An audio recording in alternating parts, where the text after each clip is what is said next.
DJ Kanchan Raj Hajipur में साली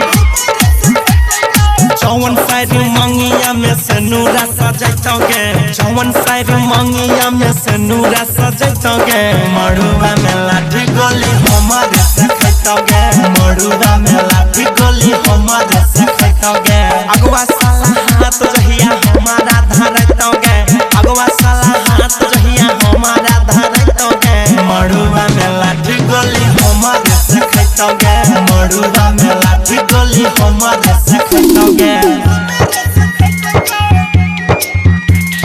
DJ Kanchan Raj Hajipur में साली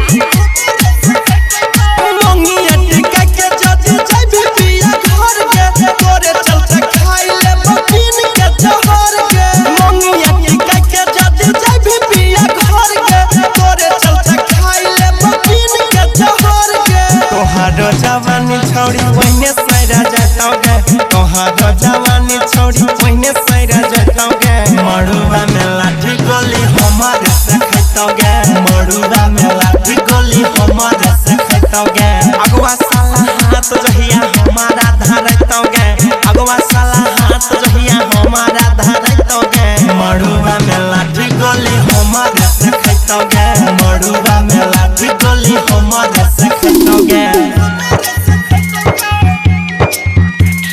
डीजे कंचन राज हाजीपुर में साली